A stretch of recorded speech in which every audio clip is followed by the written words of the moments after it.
Thanks for tuning in. This is the Indigenous Game Devs Hangout, very informally put together by yours truly. And so, yeah, we're just going to be hanging out and talking about our various games as well as our, just, you know, you'll get a feel for it. But I did want to kind of catch up with all of our fellow, specifically game dev Indigenous friends. I'm Silver Spook, of course, native Hawaiian. Kanaka Maoli, and I make games like Neofeud and Neofeud 2, and I'm talking to Meagan a lot about indigenous futurism. I'm sure that's going to come up, and also Sadekaronhes. We're joined by lots of really awesome, very very illustrious panel here. So thank you all for making it as well. And yeah, if you guys want to go, anyone who wants to jump in next, go ahead and introduce yourself. Meagan, I already called you out, so. If you're there. Oh wait, is everybody muted? Sorry. Oh. For some reason it would not unmute. Alright. Tanze, Meagan, Byrne,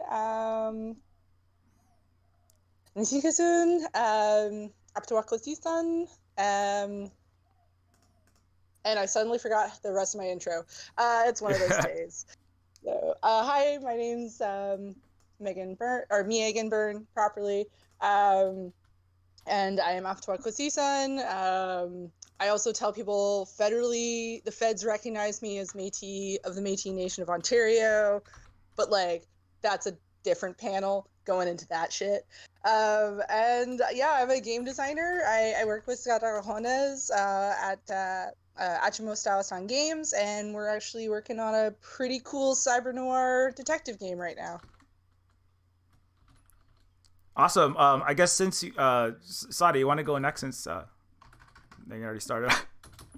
Sure, why not? Sadekaronhes, Yungyats, I'm Ganyak Kahaga, born in Ganyange in upstate New York, in the traditional homelands of my people, known as Mohawk in the colonizer language.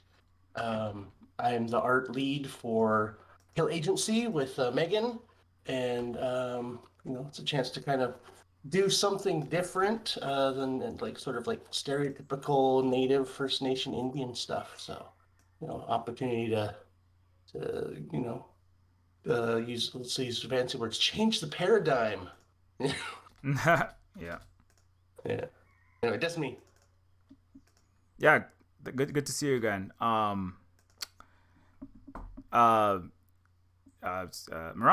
since you popped up, amazing. Hello, Noah. I'm Miranda. I am Pawnee, Cherokee, and I am currently living in Tulsa, the intersection of the Cherokee Nation, Osage, and Creek. I'm joining you today from North Carolina, also Cherokee land, so I'm very excited to be here. I am a partner relations manager at Unity Technologies. I work with a variety of game studios, help them with their engine problems. Previously, I worked as a producer in AAA games, worked on Call of Duty, and some other like indie games, AR, VR, mobile games. Kind of done it all by now.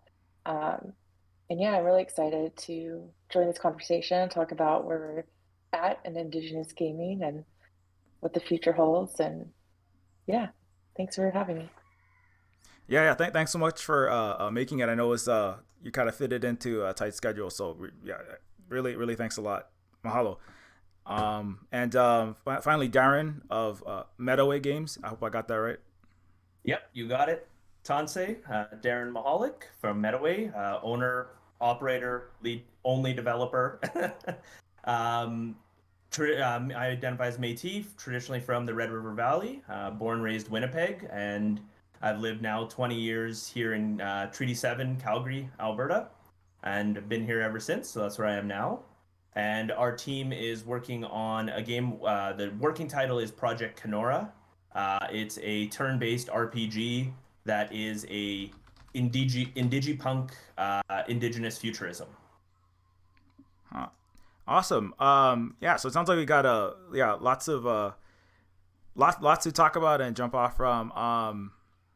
I don't really. I'm kind of. This is like for me to learn a lot of things as well. I want to try to do as well. I do a lot of talking all day long, so I'll try to let everybody else kind of share their pieces. But I just want to throw it out to everybody. Something to get everybody started. We've actually talked recently in November about a lot of these topics. Not much as I would say that like I wish I had Neofeud 2 out. I know Meagan wishes and I know Sada, you probably wish you had your game out, but I think like I'm seeing a lot more indigenous futurism and indigenous games coming out. I know just recently there was that big stream with Coyote and Crow. I just like caught a little bit of that. I didn't catch the whole thing, but it seems like it's a very much, especially after there's a particular movie that came out, which we may or may not go into too much. We don't have to start with that one. It's a hotter topic, but yeah, I don't know. Actually, Miranda, I'll be interested to hear your perspective because I know you've been, working on a lot of new projects. But yeah, I just want to throw it out to whoever wants to jump in and just respond to anything I just said.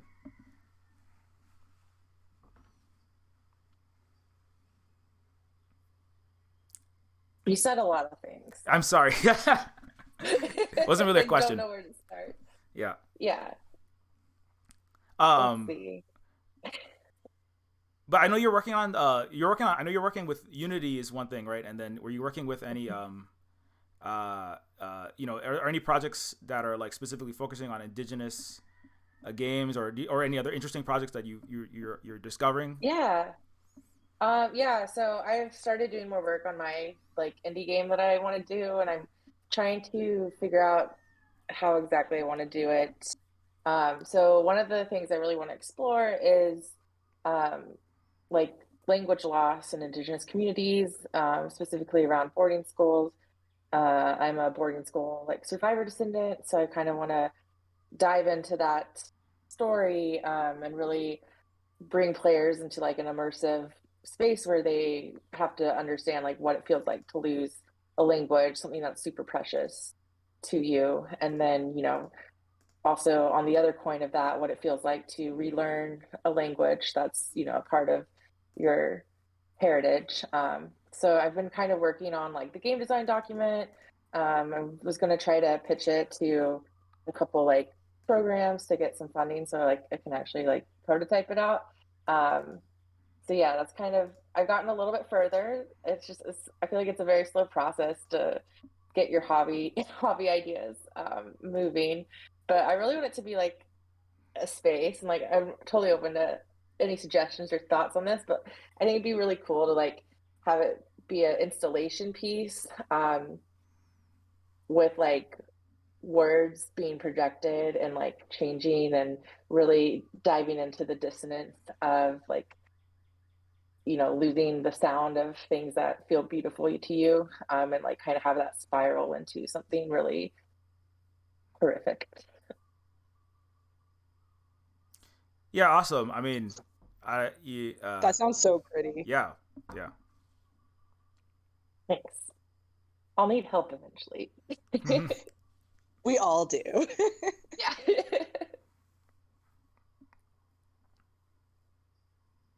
Yeah, that's kind of what I'm working on. Yeah, I was just we were just to hear about that because I mean like that's the thing that often talking about ways in which languages have been removed and trying to reclaim it. Like I'm trying to slowly reclaim whatever I can of Native Hawaiian language, which the U.S. continues to punish Hawaiian children to this very day. In fact, they're just trying to roll out a law that makes it more difficult for Hawaiian kids. They have to pass this like bogus test to get qualified to get Hawaiian language, like 4-year-old, 5-year-olds. So that's I'm always talking about that. So yeah, that's very I'll be really interested to see how that plays out. And is there anything to follow or any online presence right now for that or not yet? Not yet. I mean, people can always follow me on Twitter, but I don't feel like I haven't been posting much about like my personal work there. Maybe one of these days we'll get there. I can tell you about my other adventure. I'm starting a bookstore, an indigenous bookstore. Yeah, so I want to start like a pop-up indigenous bookstore to kind of take around Oklahoma to like powwows and events and stuff, to bridge the gap on literacy through representation. So you can follow my bookstore. I'll put it in the chat on Instagram. But yeah, that's me. You're gonna allow we can order stuff online and buy stuff like that. Doesn't matter where you're geographically located. So I'm working on getting there. Like I just started, so at some point I'll be able to access I'll be able to be like one of the where you can go to the bookseller site and like select my bookstore to get the profit. I'm not quite there yet, and I'm not sure I'm willing to be a fully online store just because that's a lot of work for me starting out. So we'll see, but I would like to be able to have that as an option at some point in time. I will say that there's a lot of books that they're indigenous authors or educators that it's sometimes really hard to find, and you go and one of the only places you can find is Amazon, and I don't want to support Amazon in that way. Like I don't want to support Amazon I would rather most of my proceeds or all of my money go to an indigenous author. So that's the reason why I asked if you're going to be offering that, because I would definitely go to your site and support those authors and support your business as well. So yeah, keep thank you. Yeah. Yeah, I was really I've been really inspired by birch bark books in Minneapolis, and that's where I usually order my books from. And I think as we're seeing more books by Native authors, we're also going to be seeing more of those books being adapted into film and television, and hopefully games too. So it's all a win for representation. Sure, that's awesome. I'm glad you're doing that. That's something out there that it makes content more accessible, our content more accessible to everyone. So I think that's awesome. Probably a lot of work on top of being in the game dev industry as well. Yeah, and I'd love to be able to sell games too in some capacity. So we'll see. It's an exciting time. Yeah, I just want to get Neofeud and all of my games in there if I can at some point later on. Nice. I actually was speaking of books, I not wanting to support Amazon and support that completely, started using the Libby app on my phone to listen to audiobooks while I work because I don't have time to read. I have to work, deadlines. But being able to have that accessible at your store would be cool too, because just through that app I've been able to find way more indigenous authors than I have been prior trying to go to a brick and mortar or and I don't go on Amazon or Audible, so my options were pretty limited. So that sounds awesome. I'm excited.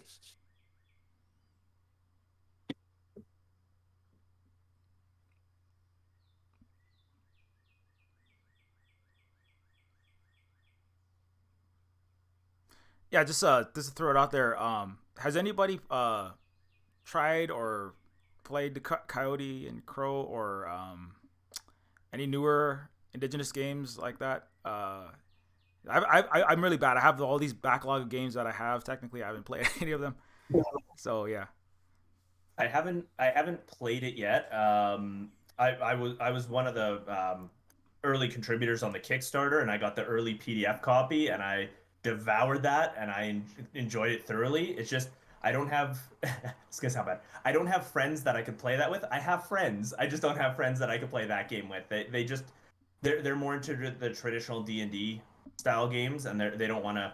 I don't know if they'd be into it as much. But content's great, and there's a company very similar name to us, Pay Metaway, up in Edmonton, Treaty 6. They've worked with Coyote and Crow to do a play version as well. I think it's on YouTube and Twitch as well. And the owner of that company, I think, had a great time doing that. So I'm hearing great things about people playing it. I've actually illustrated in Coyote and Crow, and the expansion. I have the core book, and like a lot of people, I don't have the time, or our group can't always meet to get together. But yeah, there's so much like world building in the game that we haven't really got to explore yet. And so even though I've worked on the project, it's the actual getting to sit down and play it has been the hardest part. Sadly, it's like I make games, I can't play them. I'm too busy. That's it's too real, you know. That's it. That hurts my heart whenever, and I'm in that same boat, when you're so busy making games that you can't play games anymore because you're just so focused on it. It just hurts. It hurts so much. I also find that like I really have to be in the right headspace to start a new game, and that seems to not happen very often. Like I guess I just like fall into like playing the same old games that I are my comfort games, I guess. That's like I was playing like I kind of was like Mega Man 3 or something like last night. I go to like look at new games and I'm like I don't understand. Like I go to the comfort games. I totally get it. I'm like that's mostly what if I look at like the last several hours of playtime, like the majority of it is like 90s or 80s games, and yeah. I literally just picked up Planescape's Torment, which is fantastic. And I'm so sad because I specifically went to like a GameStop back in the day being like, Diablo, do you have things like that but good or just as good? And they were like, yeah. And then they gave me Neverwinter Nights, which like, no, because Friendly Fire ruins me every time, and I hated it, and I hated the writing, actually. I know a lot of my, like, guy friends liked it, but, like, no. But Planescape Torment, oh my god, if I had found that as a teen, I would have loved that. I still love it. I'm, like, so happy. Yeah, I was more of a Baldur's Gate and Fallout. Those are my growing up favorite RPGs. Nice. Yeah. Lately, I've been replaying The Last of Us since I started watching the show. I was like, well, we better replay it. And that's been fun. The original one or the remade one? Because they remade it, right? Yeah, they remastered it. I think I'm playing the remaster. The PS5 remake is not officially out yet. Coming soon. Oh, okay. Yeah. I don't know what I'm playing. I thought it said remaster on my library. But I guess on PS5. But I guess if it's not out, then it's just the old one. I don't know. There was a remaster, and now there's another remaster, which is changing all the characters to look like the actors from the show, which makes me cry. Oh, yeah, you have to pay new money for that one. That's kind of like when they making them look like the show. They are. You ever see that where they change the movie cover? That's what that feels like to me. Yeah, that's literally what they're doing, and then they're going to charge $69 for it. Yeah, full price. I thought they were releasing it on PC, right? I think it's both. I think it's PS5 and PC. Why do they make this so complicated? Because they had to remaster for PS4 crowd. Okay. Right. Okay, so there's a remaster. Yeah. Yeah, so there's the remaster which you're playing now, and then there's the PS5/PC remake, which is it's like, ooh, that already came out though. Yeah, we've added fancy. The haptic feedback, and probably the light, but the remake came out in 2022. Is it officially out then? Yeah. I didn't buy it, so I don't know. Yeah, so I'm playing the remaster, but I guess I should buy the remake before I get too far. It's just, I don't know how much. Because I want to own this game 3 times. No, don't. Do not give them your money. I will ask for a code. I need HDR, man. I need to see the pores. I want to feel the zombies in my hands, guys. I need the haptic feedback. Oh my god, have you seen that new mouthpiece? What? No. For VR. What? So you can taste VR. It's so you have the goofy headpiece, and then there's a piece that goes over your mouth too. So you look like a weird cyberpunk gimp. Sorry. So like, You do. It's gross. Huh. so when The But I Last think of Us, Exactly. when you get the zombie kiss, do you like taste like mushroom worms from the VR? Yeah, Well, in the yeah. game, there's no zombie kissing. Yeah. Oh, okay. Yet they're gonna have to make They're gonna have to content. redo the whole game. Yeah. That's the show. It's like Oh, this one tastes like lion's mane. Yeah. Oh, sorry, no. Yeah, Hey, if there's anything I do, it's take it to the worst place. So. It's true. great. Oh, I'm pretty sure it could go worse. Oh, Yeah. it can. I'm being nice, Gotta keep Because you're being recorded. right? I was an This EMT is for my 10 years. I'm destiny. terrible.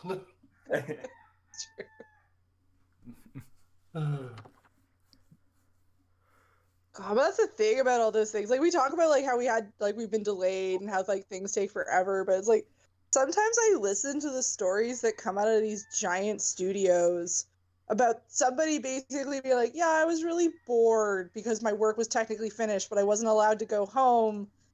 So I created this extra thing that required a whole other side of the team to now build stuff for. And oh, now we're like 3 months over schedule because they wouldn't let somebody go home for the day.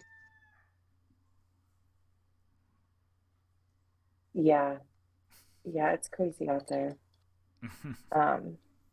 Yeah, the crunch culture has been interesting. Like now that I work with different devs, it's just like interesting to see how they all function.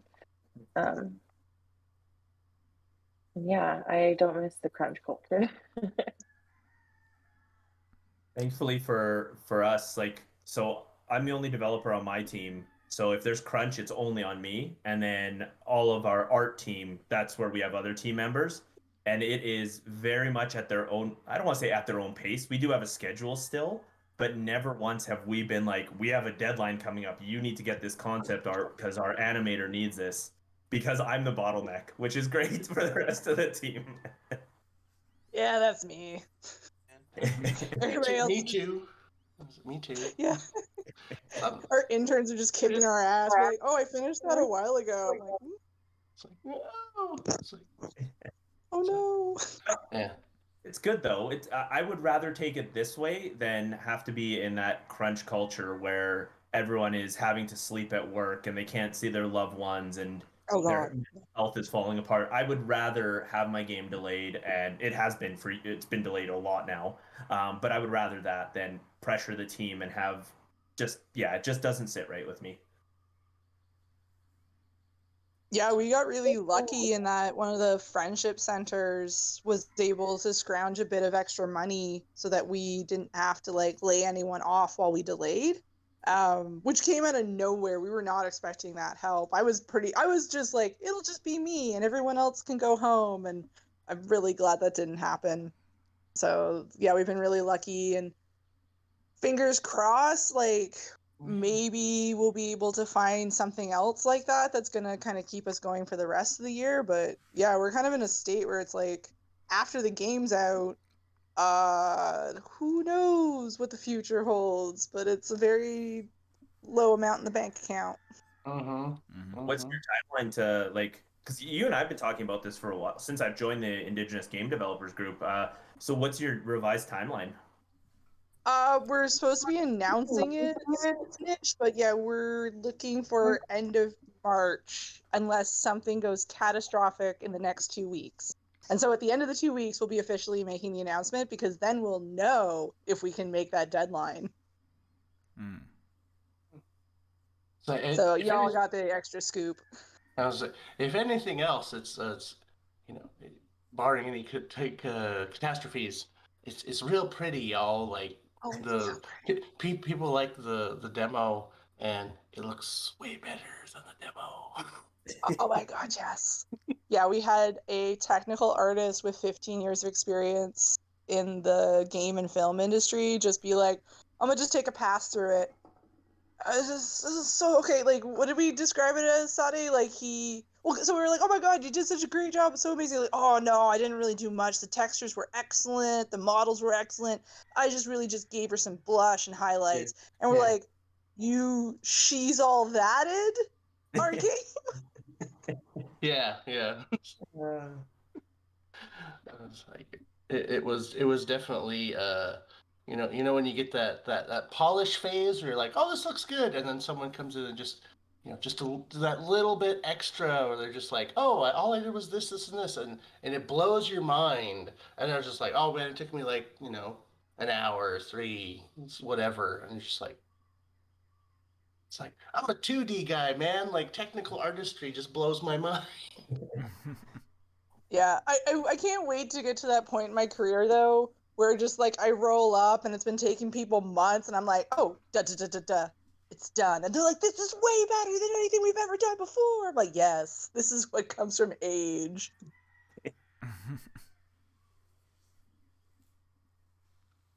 Yeah, I'm excited for people to see it, so. 2 weeks needs to come faster, I guess, but not too fast. No, it's all me. It's all I have to finish the work. Come on, Meagan. Yeah. Not me. Yeah, that's the nice thing about being. I was gonna say that's the good thing about being the only person is like I just talk to myself all day. I'm just like, so right hemisphere of Silver Spook's brain. Why isn't the code done in the left hemisphere? Well, I spent all day long with you, right, playing Baldur's Gate and Diablo, and that's why it's not done. And then I have no one but to blame but myself. And Yep. Yeah, I'm a really mean boss, but also I'm like, yeah, no, that you get that ice cream and take that day off. You deserve it. I'm a terrible manager. So mean. My problem is my ADHD. So it will be like, oh, I should be really building out this level area, or I should be working on this mechanic. Oh, but today I think I'm going to write this paragraph for the game story or the game lore, or oh, this mechanic seems cool, and I start like hyper focusing on this mechanic, and then 2 days later I'll be like, oh, that mechanic was really not an important part of this game at all. Why did I spend 2 days doing that? Oh, and like just that scope creep, and I need to get better. Like, I do consulting to help pay for my company in the game, and I'm a project manager. I do consulting project management. And when it's another person's project, I can nail it. When it's my own project, give me the scope creep all day long because I'm allowed to. Oh yeah. That's why we have Amanda, the best little project manager ever. If it weren't for her, I don't think either one of us could function. Tell the truth. Oh God, no. No, we barely share a brain cell, the two of us, when we're in the same room. Like, oh my goodness, we're kind of terrible. She's constantly like, no. Just so you guys know, we had a conversation literally go from like, oh, I don't know, just weird internet culture stuff, and then all of a sudden we were talking about ideas for different cornbreads. Yes. And how culturally important and different they are. Yeah. We have for Metaway Art, we have something we call our creative crew. So it's just a series of our concept artists, just a couple of people here in Alberta. One is at the University of Calgary. One works with the Alberta government. All Indigenous creative crew, and we do an hour and a half creative workshop every week. And the first half an hour of our creative workshop is us just talking about random things, and it is so much fun. It could be, well, we haven't talked about cornbread, but it could be things from anything regarding language. It could be talking about currency. It could be talking about James Cameron's latest film, like all of that stuff, and then we deep dive into it. Yeah, exactly. And then we really went weird with the art house stuff. Yeah. Oh. Nope, I forgot what I was going to say. Oh, thanks a lot. Sorry, I have the brain spell now. Sorry, thanks a lot for the raid too from Cave. I didn't expect to get that, but I think sometimes though, for us being creative types, I think we need to have those moments where we just talk about random stuff and turn our brains in going down a different route. Because if we did just always do the same things every day, we wouldn't be game devs. Let's be honest. We wouldn't be in this space. We would just be doing some admin work in some kind of system. And I think we just need that just to kind of let our minds go free for a while. Yeah. It's my little. I'll get off my soapbox. Yep. No, that's why I did this, But because it's true too. I can stop, I could stop working on Neofeud 2 for, a few seconds, and think about other things and find something to play other than things that came out on Sega Genesis. Is it just you, Neofeud? Or do you have like a art team, or is it you? Are you doing everything? Yeah, no, I'm like the Indigi Renaissance. Like, it didn't. No, I try to do my best as possible, but sometimes I wish I had more. But yeah, it's basically I do everything: the writing, the music, the art, the programming, half the voice acting. I haven't done Neofeud 2. Is not at the phase of the final. I'm still like, I wish it was more done, but it's just taking a little bit longer because part of it is, like you're saying, scoping, and I was like the major, like the one I would say, one thing that people most had thumbs down on Steam was the art style could have been more consistent and/or just better. And so I was like, okay, I'm gonna make this art better, because I did all the painting of the animation, the background's animation, and I was like, okay, I'm gonna make this like Cyberpunk 2077 is going to like shit its pants when it sees how awesome these two-dimensional adventure game studio scenes are. I wanted to make it look really cool, right? Like in the cyberpunk sense, and then but it takes me like 3, 4, 5 times as long to like get it at that level, and I'm like, okay, I'm gonna take 20 years to finish this game. So I'm like literally down scoping this massive the game. The lore of the game is also like just massive. It's like galaxy wide, like it's like beyond Star Wars. It's like Star Wars times multiverse of madness. It's like it's like multiversal, multi-galactic, and I gotta like scope all that down into like maybe like one solar system, possibly like a few planets. And so all of that it's all going on in my head all day long. So it's a lot. I don't know how I'm still. Holly puts up with a lot. Go ahead, yeah. So here's a suggestion, for all the naysayers. They're like, oh, could have been better. Derez the whole thing, 16-bit, 8-bit, hell of them. That That's like, if that isn't like the most cyberpunk feeling thing you could do, I don't know what else is. It's just like just straight 1980s, 1970s, like Amiga, Intellivision, like Atari, Coleca, everything. You're just like, nah, that's it. One of the cyberpunk-esque games was the Shadowrun for SNES. Yeah. So low res and pixelated, but it is still one of my favorites. And I love Shadowrun because a lot of it is set in Seattle, so. Yeah. Yep. Oh, that monorail. Those cutscenes. Do you remember the cutscene, the side?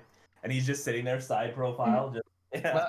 My favorite part, speaking of monorail, I literally just saw an advertisement for the Mopop, and there's a picture of that crazy-looking building, and in the background you can see the Space Needle, and then coming out of the middle of that building is that old monorail, that 1960s, futuristic monorail, and I'm just like, man, that thing looks like they stole it and put it in Fallout. So Silver, I'm going through the same thing with the writing. Is I have so much backstory and lore, and I'm going. Some nights I go, why am I writing this? No player is ever gonna see this or read this, and the one reassurance I get is it helps make the story that is going into the game that much more rich. Like, because you almost have like more. If it was like you were building a court case or something, you have more evidence to present. Like I just feel it just strengthens it. Now we'll see. But my game may fall flat on its face, and people might go, "This story is terrible." But at least I know that there's a lot of connected backstory pieces. My partner says that I should take the game story and do a graphic novel or do a novel with it, because there's so much there. I'm like, maybe when I get the game out, that's something I could consider, but maybe something for you to consider as well. Oh yeah. No, there's like a Neofeud, because Neofeud 1's already out, and that has like, it's like 700,000 words behind the story is like 76,000 words in total of voice acting, and then more object descriptions and stuff, and then but there is a Neofeud short story collection that's like stuff that I wrote, and then I was like, this is just, I would like write entire 10-page, 20-page novellas for each character, just to be like, who is this character? So when people, as I said, kind of like the art was like, I have like least experience with art, so that was like one of the last things I was in terms of the skills that I've accumulated over 20 years of game dev. And so then, but the writing thing was the people. If anything, people would say that the writing was the strongest suit of Neofeud, and part of that was I did spend a lot of time, like you said, kind of like building all of the background, building the case, as you might say, for all of the characters in the world. And the world is so it's kind of like I have to kind of I actually had this other Neofeud card game. It's like a Magic the Gathering card game that just like takes a whole bunch of the lore and just slaps it into Magic the Gathering style. But anyways, that's probably not a bad idea. Yeah, that's actually what we did. So like since I've been working on Hill Agency since late 2017. So the canon it's pretty rich. I don't know, Sade's looked at it. It's beefy. It's Got beefy. a lot. She beefy. There's a lot. She thick. She's thick. Yeah. But also like the same thing for me was the way I built up the mystery was I literally created an actual like murder. Like I wrote it from like the moment it happened, and then worked backwards from the moment of it happening to figure out, well, what were the things that led up to it happening? What is the evidence that gets dropped behind as that goes?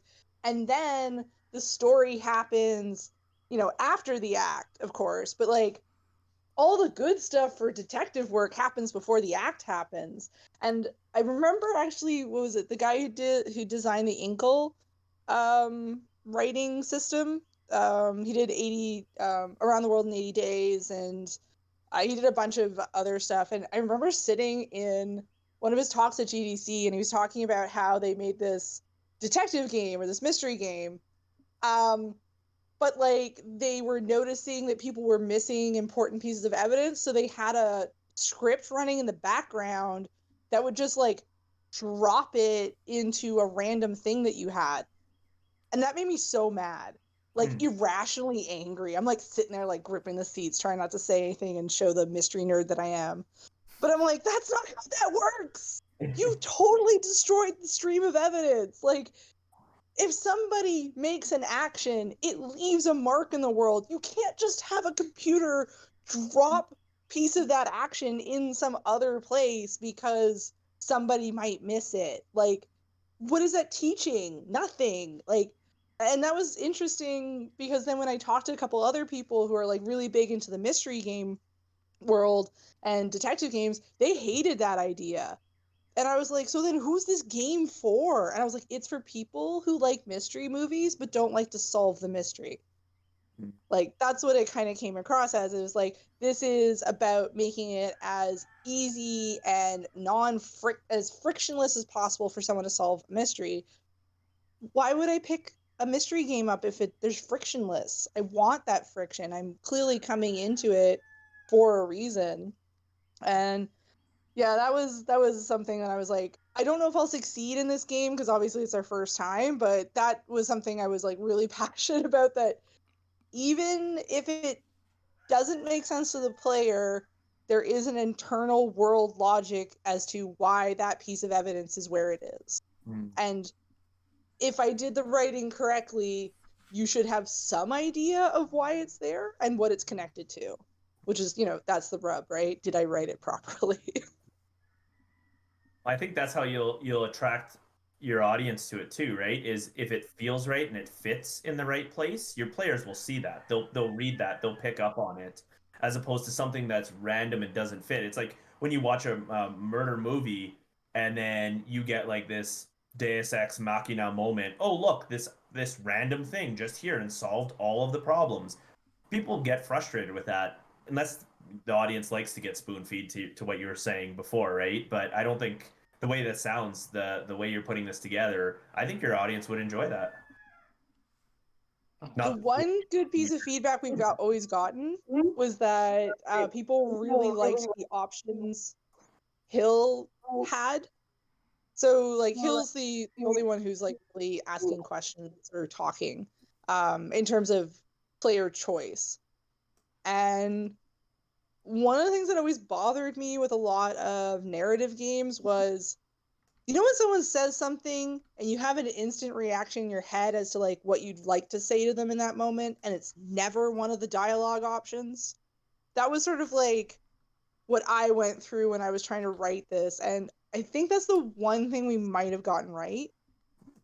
Because the constant feedback we've got is like, oh, I was going to say that. Like, I just said that. Or they'd be like, somebody would say something, and before the person hit next to go see the options, they'd be like, bullshit. And one of the dialogue options was literally bullshit. And he's like, yes, click. So, like, that's one of the things. I don't know if that's just because, like, dialogue is something that I'm pretty good at, but I think also it's because with Hill, like, those are, every single option she gives you is something she would say. It's not, oh, sorry. I live near the highway, so constant alarm. But it's something where I didn't want players to be the character. I wanted Hill to be the character, and just, here are her moods, and you can ask a question based on her mood, and some of them might be the wrong way of saying it. Like, You know what's funny is, like, speaking about like Hill being the character, that's actually one of the reasons I've never really been able to get into like first person role playing games, like, or like silent protagonist, because I never feel like the character.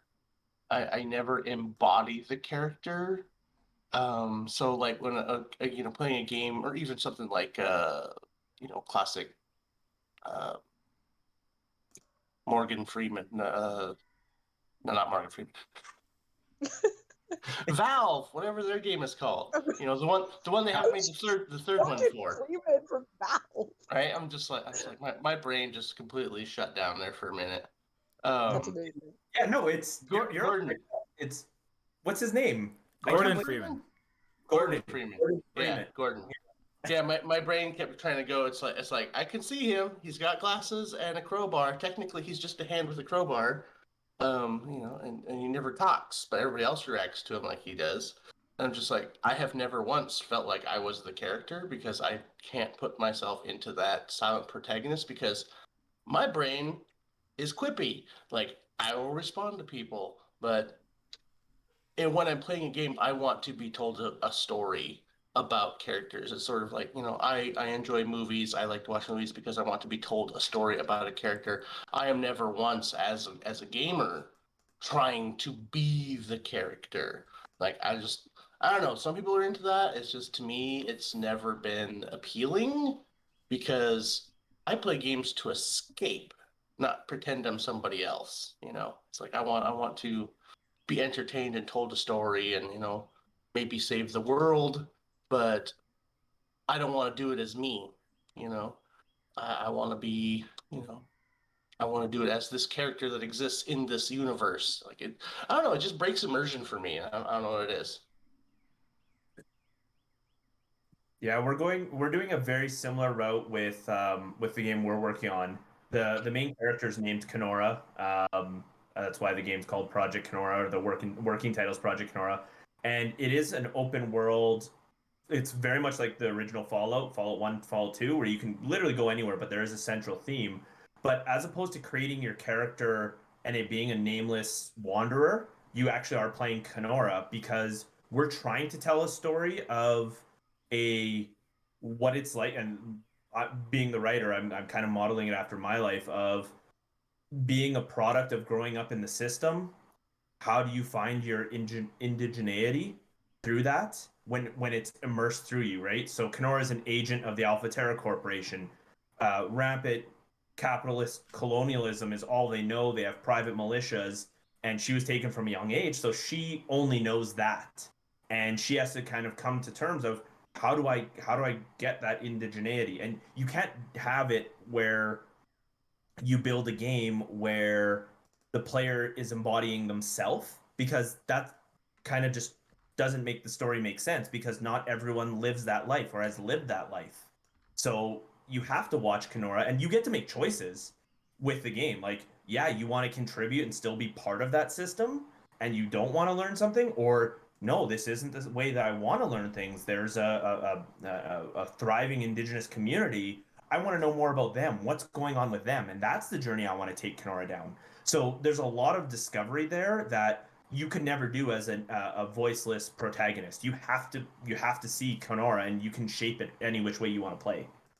That literally just made me wonder if the reason I feel a disconnection for those kind of games is because it's usually a white dude. Mm. And that is not my lived experience. So I cannot relate. Mm-hmm. That thought literally just crossed my mind as you said that. I was talking to one of our creative team members at Medaway, and we were talking about games, and we were just talking about any game that lets you create your own character. We were saying, how often do you play a white male? Like, never. We always create something different. Like, I might create one time, like, if there's somebody that is, or a culture or a group that could be similar to Indigenous, I try and gravitate to that.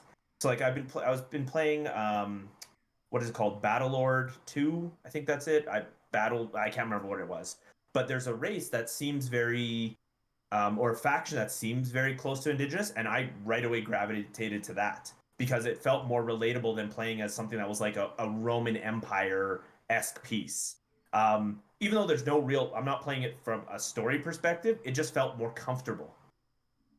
And we were just talking about, gravitating to different character types in games. Yeah, so I never do evil runs in those games either because I grew up very culturally community minded, and doing the evil thing is a completely antithesis to everything I believe in. And yeah, I can't do it. Have you ever played an RPG where the dialogue option was poorly written and you've done the evil thing and you're like, okay, I need to quit and load my game because that has totally ruined the way I wanted to play this at all? Oh, yeah, I'll save scum all the time. I don't even care. I don't care about trophies, nothing. Like those things hold no value to me. I'm just playing a story, and if it works the way I want, cool. If it doesn't, I will save scum. Meagan, you do like your focus is narrative design, right? That's what your specialty is.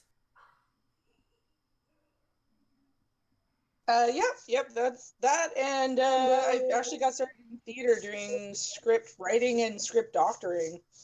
Oh, cool. That's super cool. Does it drive you nuts when video game dialogue options are there and then it just like from a design perspective, not just a player perspective, but where the option is there, you click it and it's something completely different from what they advertised as the dialogue option? Oh, yeah. No, that's why so we got a little bit of flack for a UI on Hill's dialogue options. So I'm just trying to go to a quieter spot. Apparently there's an accident. Yeah, we got a lot of flack because the buttons are huge because we have whole sentences inside them that Hill says, because I don't want people clicking on yeah but and it being like yeah but I did your mom, and you'd be like I was trying to build a relationship. Like I hate that. I hate that so much, but I know exactly where it's coming from. It's not the writing team. It's like the person at the top who's like, people don't like to read words. I know it's a narrative game. Make it short, make it snappy. And you're like, why? Nobody wants that. Not everyone wants a Joss Whedon quip.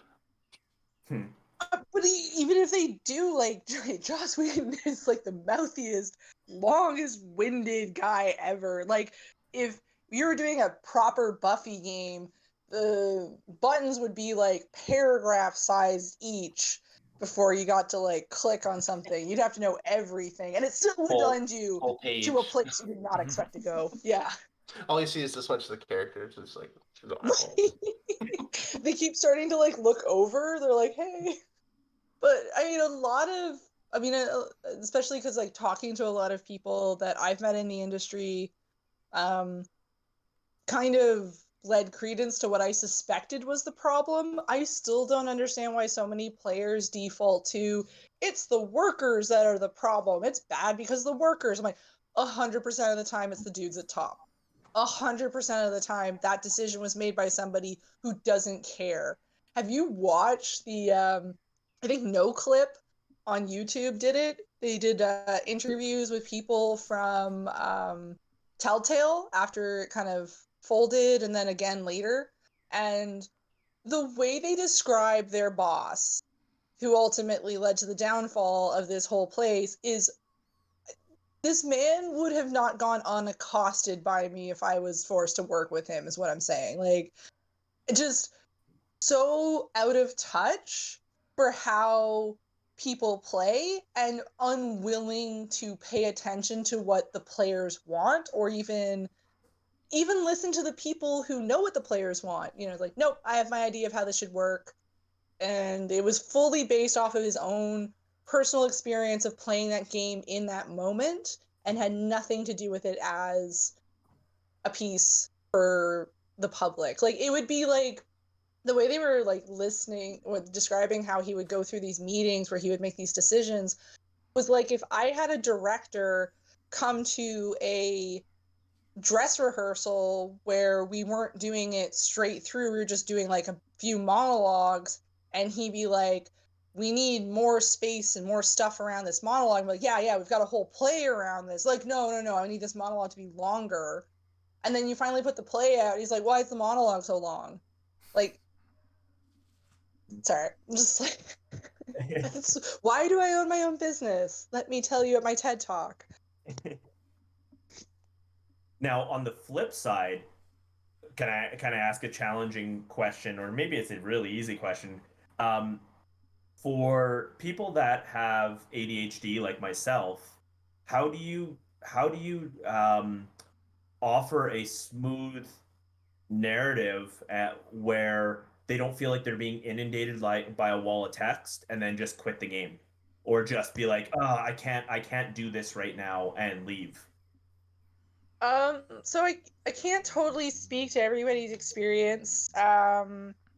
You know, I have play tested with quite a few people. I haven't been asking for that particular metric, but I think for me, what I have noticed works for me is a calm space where I get to control the pace, but also I'm not expected to fucking click for every single word in the sentence, which, okay, that just straight up not ADHD, that's a disability thing people need to consider. And I am so done with artsy people getting into games be like, okay, so every time they click, another letter of the word appears. I'm like, my wrist is dying. Like, please stop.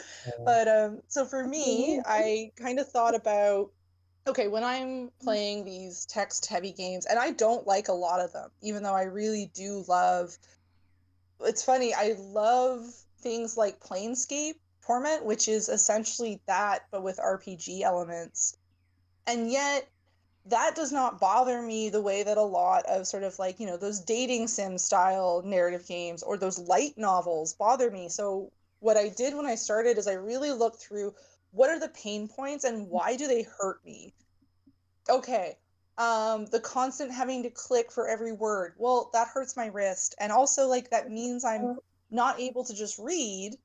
I have to be active with my body while I'm reading. That's not how I read. I like to read a couple sentences and then move to the next paragraph. So that's how we kind of wrote our dialogue. I thought about what are the things that make it really difficult for me to stay engaged in a story. It's a really long time without being able to do anything, but also I don't want the thing that I do to be either startling or something I'm not used to doing. So one of the things that we do for the narrative in Hill is I kind of keep track of how long you're reading without being able to make a decision. And if at any point it feels like it's been too long, I'll just put a decision in, even if it's minor. Even if it's just like a, well, what do you think about that? And it just gets you back to the regular thing anyways with a slight detour, because it makes you feel like you're a participant in a conversation. Because really that's what is a narrative game if not just constant dialogues where you yourself are one of the actors. I have the same issue as Darren. If I have to scroll Oh God, more yeah. more than a couple sentences, I will skip it. I don't care what it says. It's just like I just my brain shuts off, and it's like, so if you single page on a screen, wherever you got your dialogue box, and if I have to scroll, like if it's a couple sentences, fine. If it's a whole nother paragraph or three, or like you've just written a small light novel, I will never read it because, and it might be the most engaging lore ever, but it is literally the tangible, I don't want to do the thing because it makes my brain go. And it's like, it's the only way I can describe it. Yeah, Yeah. same. So, was it brevity is the soul of wit? Well I done. stole that off some white dude, I think. It's fine. They've stolen enough. A nice white Right. proverb. Right. Right.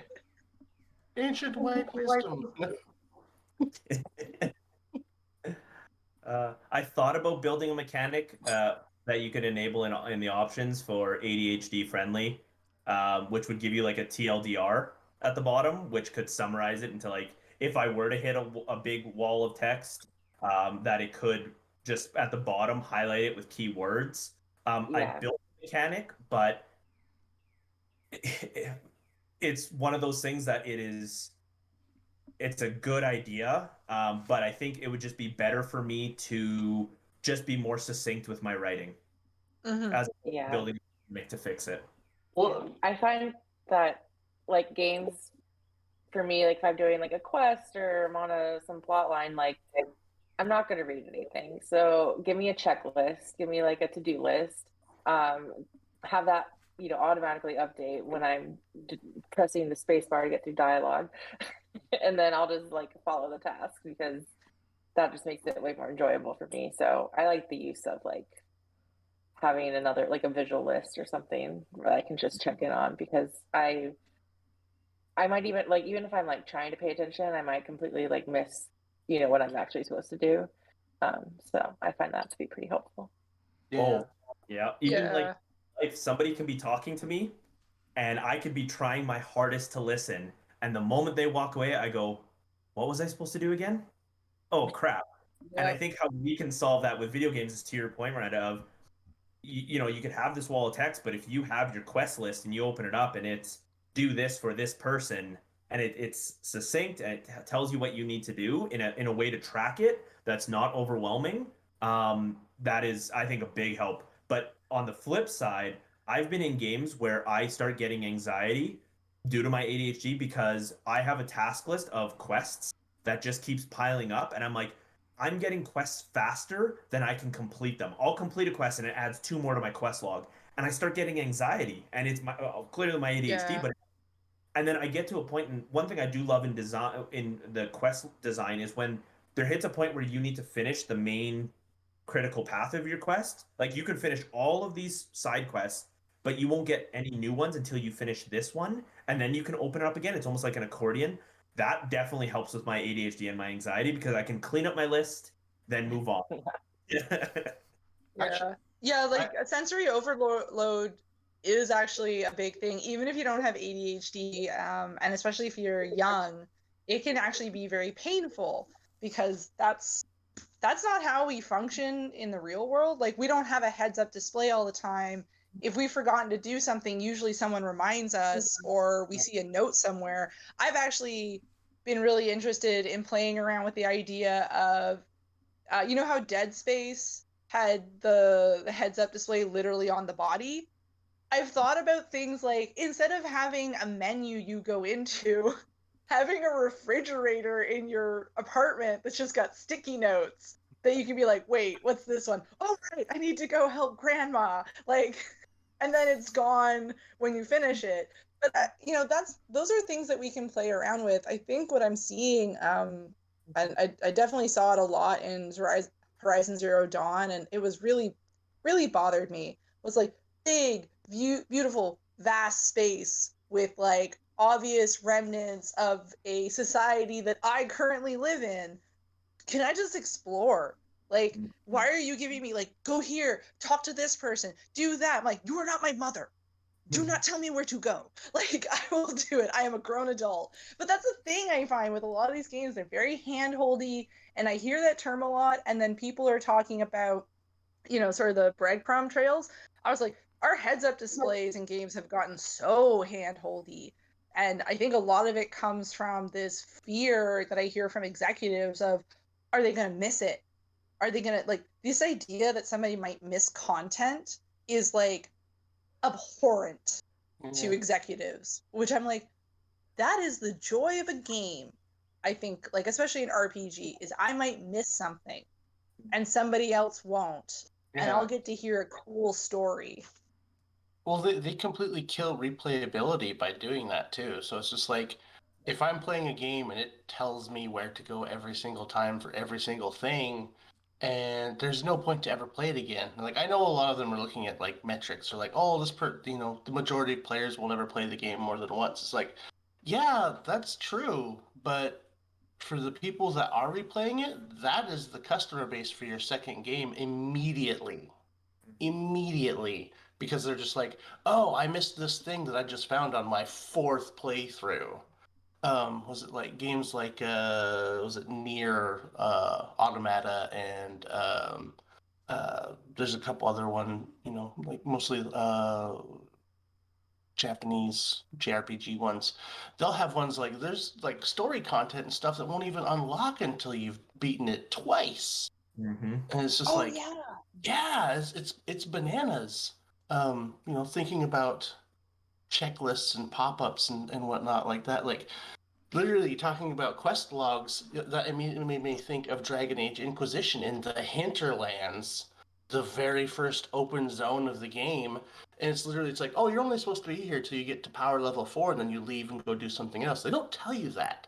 It's literally, here's all these quests, and people are like, why is this game so boring? I've been in the hinterland for 20 hours. They're like, you were supposed to be there for 4 quests and leave. But nobody knows that. And that's how I played it the first time. I just got all these side quests, and I'm like, I can't leave until I finish these side quests. It's one of the things I liked about The Witcher 3 is they had the accordion style like you were talking about. It's like, and they're all numbered, so it's just like, hey, you should be around this level to do those. And then they go away, and there's nothing until you do that main mission. And then it accordions again. It's like, that is super handy. Like, I like the Pit Boy in Fallout, where it's just a little bullet point. It's like, hey, go check on these people. It's like, all right, cool. Yep. So, I also feel like a lot of it has to come from this. So one of the things I have noticed is I don't feel like as an industry we've progressed very far in open world design. Which I feel is why we have this overabundance of like head-up display pop-ups and shit. It's like, this is a level designer problem, not a UI designer problem. Like, your environmental designer and your level designer should be working together to figure out, how do we carve the environment in such a way in these games that people understand how they need to go. Like, one of the easiest things is a road with a tower with a light on it in the distance. Like, that's the easiest way to get people to be like, I gotta go there because that looks cool. I rarely see that. And I rarely see anything that makes me feel like, other than, just generally exploring, I rarely run into things in open world games that make me want to go somewhere. But think about yourself, if you were in Alberta and you saw them mountains and you're not from around there, you want to go over there. You want to see what those are, right? Like, we are drawn instinctively to these actions, but it's like, there is such a lack of experimentation in AAA, but they're the ones that have the sort of like the financial backing to do these kinds of expansive open world games. Like, I don't know if I could do something that big. Well, even if you look at going back to Fallout 1 and 2, and I'm going to reference that a lot tonight, but even exploring around the wastelands and then having a random encounter, and it wasn't always combat. Like sometimes you would run into something that was Yeah. just a really cool little Easter egg dialogue or something that just gave story to the backlog. Or I remember the one in Fallout 2 where it's like a bridge and you have to answer the guy's, this figure's riddles to get across the bridge. And it was just a random encounter that would pop up. And they're like, that's really cool. That promotes creativity, experimentation, and it doesn't cost much. Like a few lines from a writer and some assets that probably are already developed. I think there needs to be more experimentation within the means, especially to your point in the open world areas. But that's an excellent point. Sorry, I don't know why I didn't think of that, but like that's an excellent point where it's like, why are these quests so expansive? Why can't the quest just be, I ran into a troll at a bridge and I gotta solve the riddle? Like, why can't that just be the quest? And then you get a little like, da-da, you finished it. You're like, whoa, sweet. It's like you were talking about like carving the environments. I remember one of the level designers I used to work with at my old studio. Something I heard from him, and he probably heard from somebody else, but it was like, he goes, when you're playing a game, as a level designer or just a regular person, it's like when in doubt, look for the light. Mm-hmm. And it literally is. It's like when I get stuck in games, I start looking around like, all right, where is the brightest part in this map? And I'm just like, okay, Yeah. that's where I'm supposed to go. And that's what you don't get in open world games. Is they're just like, oh, it's so big, there's nothing out here. And it's just like, well, that's terrible design. if you want Yeah. people to explore things, give them something to find. Yeah, I remember that's the first thing I learned like in school, was look for the shiny things. I think there's a good GDC talk on using light as a mechanism to guide players in level design. I think I'll try and dig it up, but yeah, I remember watching it not too long ago.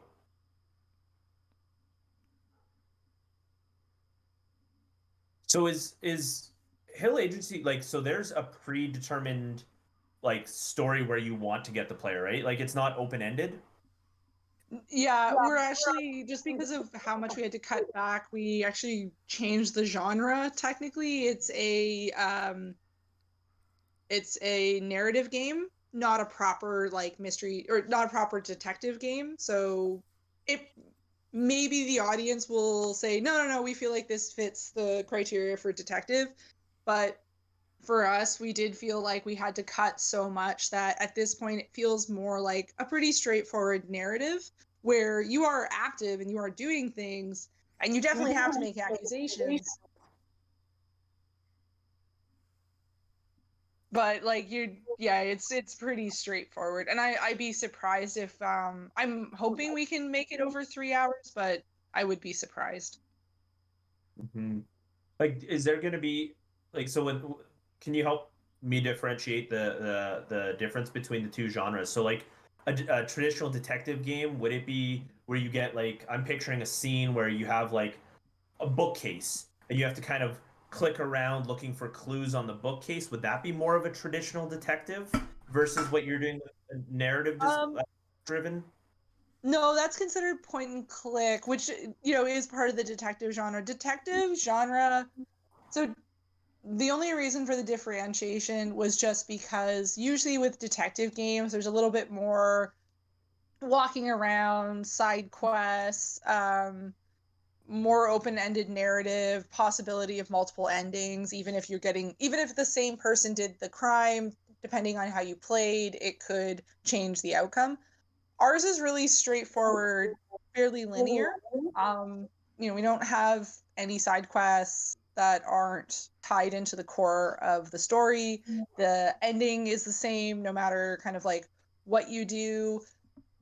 So we, after talking to a couple people, talking internally, and me kind of just asking some people I know who are fans, we just decided to go with the term like narrative game because that's what it is. And one of the things and this just more kind of is about protecting our energy, really, because people on Steam get salty when they feel like you've mislabeled what your game is and misrepresented.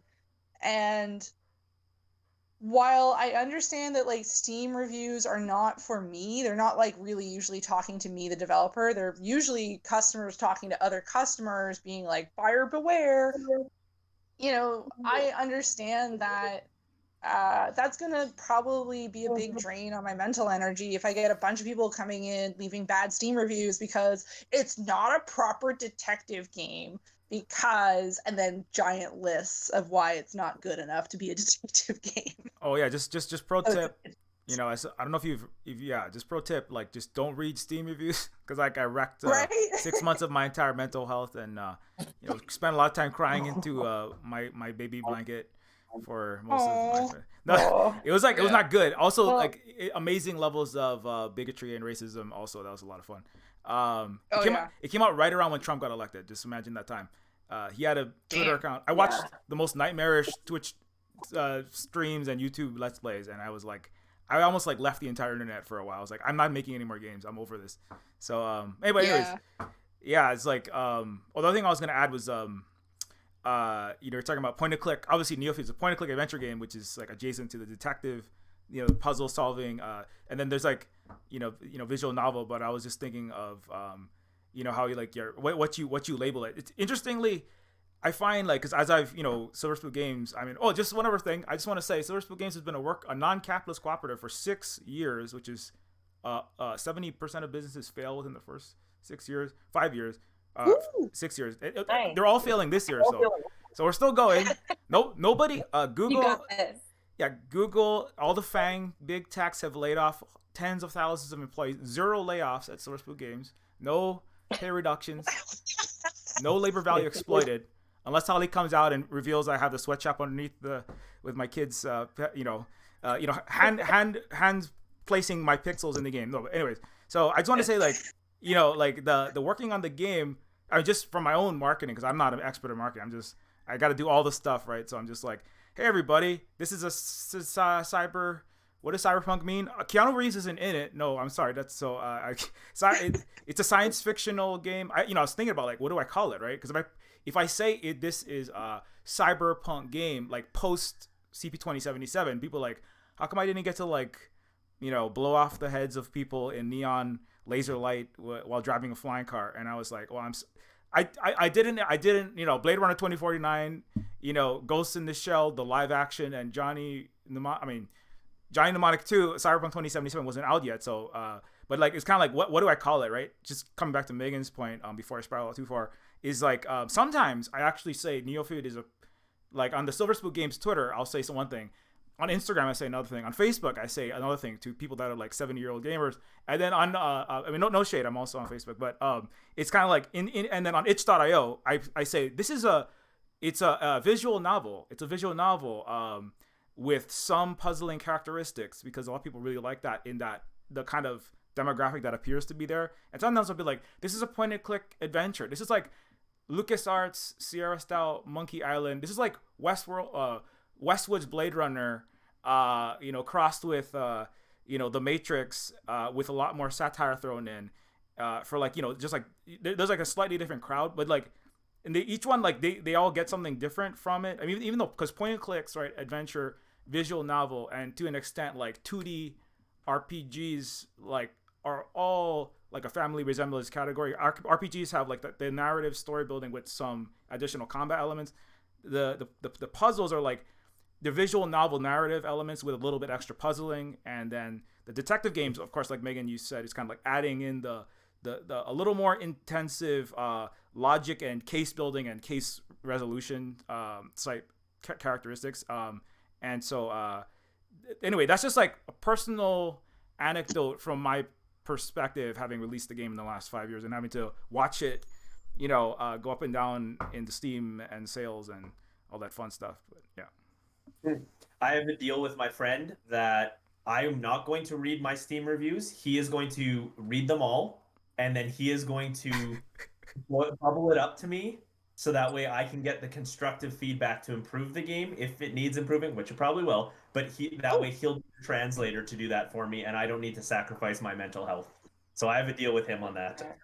Good plan. If he wants, I have a special setup spreadsheet for getting data out of Steam reviews that I can give him. You know, this is why you're one of my favorite people. Is the spreadsheet. You know how much I love it. I love it. it. Yeah. Spreadsheets make the game world go round. Yeah.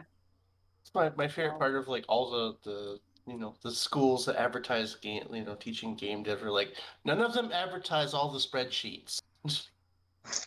Oh yeah. I don't know. We did a ton of spreadsheets in school. Did you? Yeah. Like I remember one of the first courses I took, we were like learning how to make manual like burn down charts and like Nice. all sorts of spreadsheets. Okay, your school was better than the one I went to then. It was number one, so. Oh, like in my school we did too, but not until like year 3 of a 4-year program. So I was like, kind of wish we'd done this sooner. Yeah. This is way more important than you making it out to be. Yeah, I remember they were first saying like, you guys need to learn Agile and burn down charts. I was like, okay. And I still use that burn down chart like formula to this day. I know. I actually remember because I sometimes teach kids, and the younger ones I don't tell this to, obviously, but the older ones that like want to get into it, they're like, oh, what kind of tools should I learn? I'm like, Excel. Like, become a master, and you will be the best game designer ever. And they're like, no, man, that's not how this works. I'm like, sorry. Yeah, I feel like the spreadsheets are my favorite thing. Like sometimes I'll just make spreadsheets for my own enjoyment, for like tracking my game progress of like the games I played and things like that. Yeah, I tried to design a battle dress RPG game in spreadsheets. It's not going so well.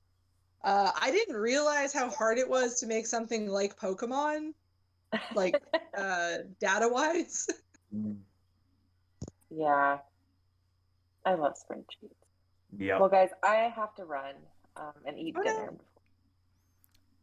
But I have a great time chatting with you, and I hope we do this again sometime.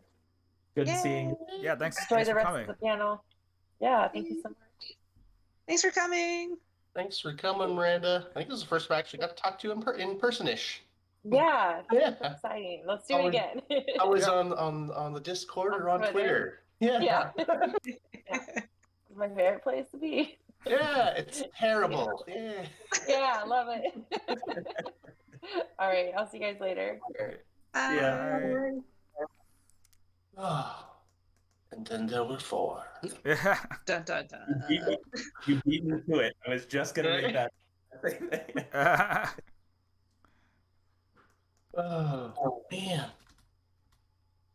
So, how you doing? No. Come here often. So how long have you been doing streams then? If it's been 6 years with the studio, how long have you been doing the streams for? Oh, shoots. You know what?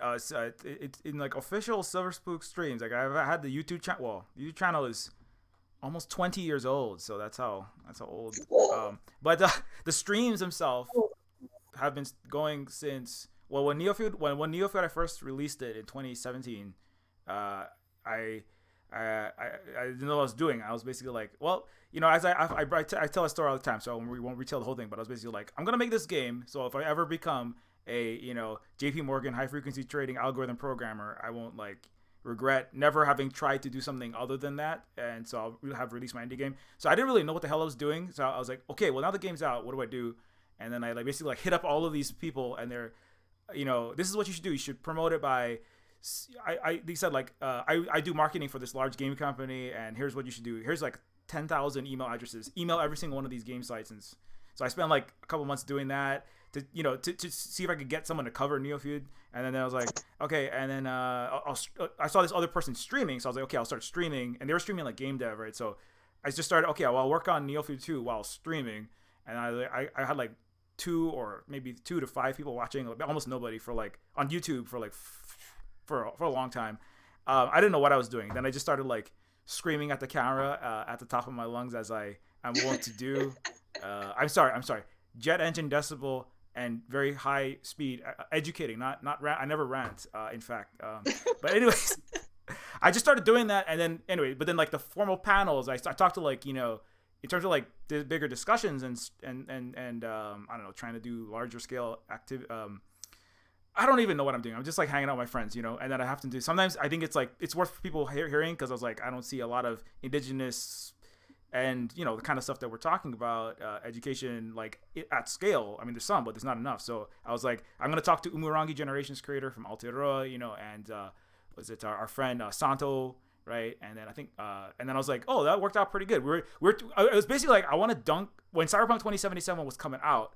I was like, me and our indigenous cyberpunk nerd friends are gonna get together and we're gonna just like diss the crap out of Cyberpunk 2077 and get everybody to buy Neofeud and Umurangi and and Cyber Art Revolution if it was out then, but that was like basically the plan. And I was like, oh, that seemed to work out pretty good. Let's do that again. And I've been doing that for the last 3 years. I just like get together with people, and sometimes we're just like dunking on global imperialism and colonialism with across the planet, but sometimes it's just like hanging out with our fellow indigenous devs. And it started out as me as like it's a handful of indigenous devs, and from some of my other friends that I just know from Gamedev,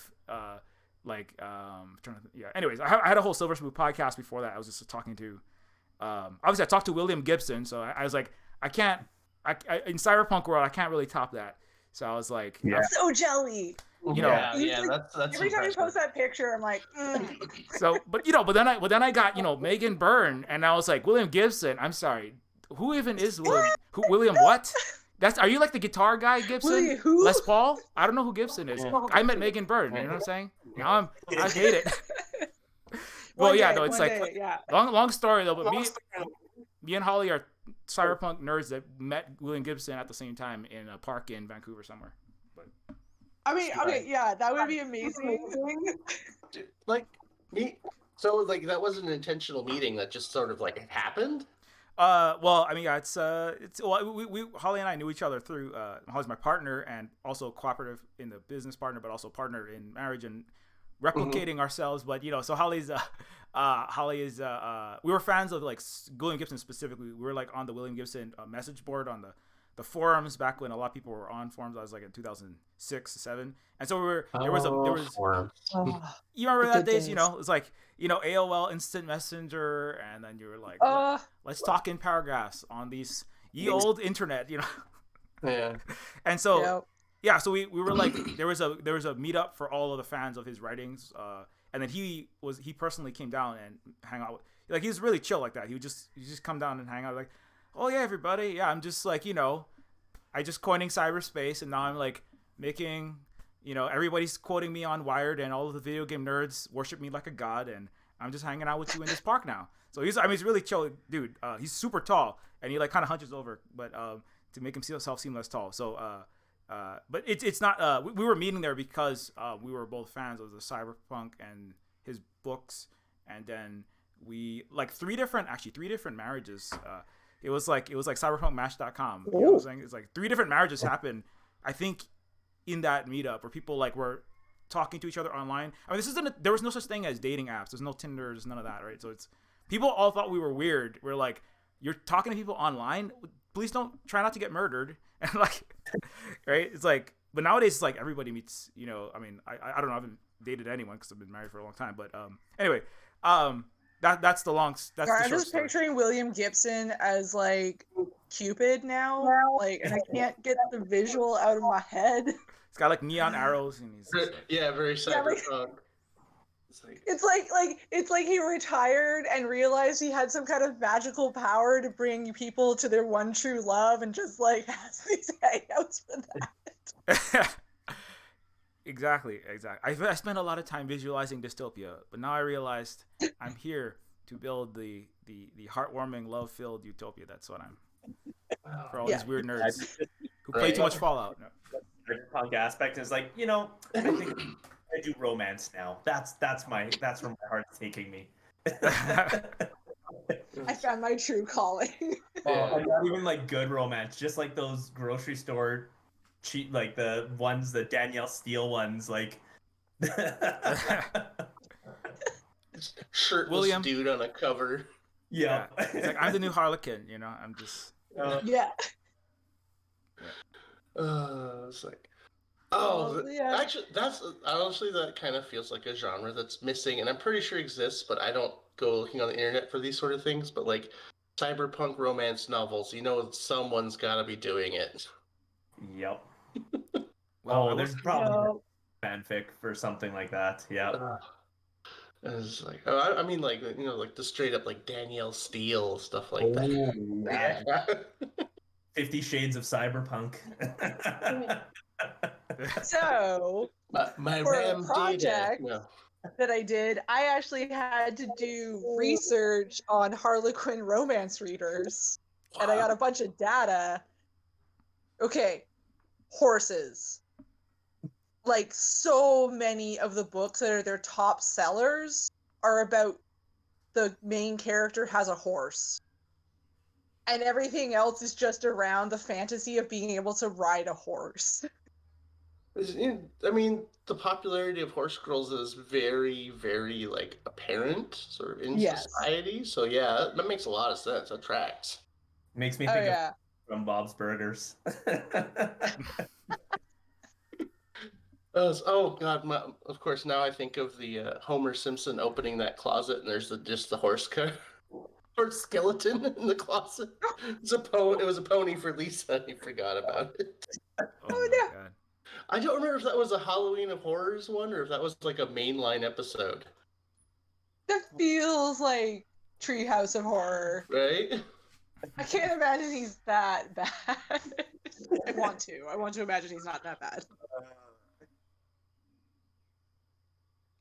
Oh, but like get into like back to kind of a weird point I was thinking, because like you're saying like, oh, William Gibson and Meagan.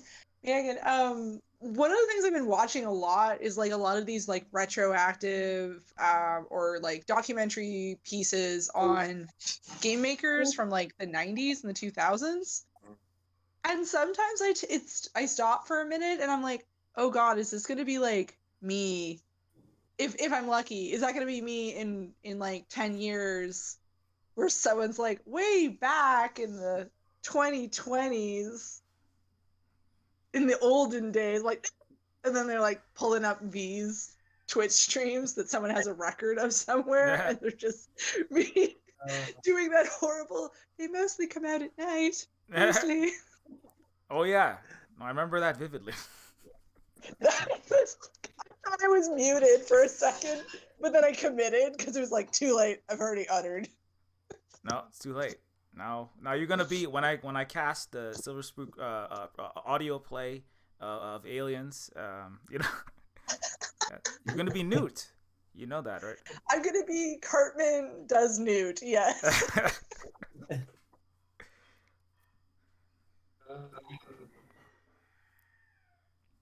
But yeah, I think about that sometimes in like, because we talk about Indigenous futurisms a lot, but I don't know if anyone else does this, but occasionally I do kind of have these moments where I kind of think about, almost like immediate future for Indigenous people, and like, yeah, is that going to be a 2-hour documentary done by super fans of the making of our very first or maybe our second game, and just the way that like, what is that experience even like, of having people who are so deeply touched by your work that they want to make a movie about you? Like, I don't know, that just to me is like such a demonstration of love.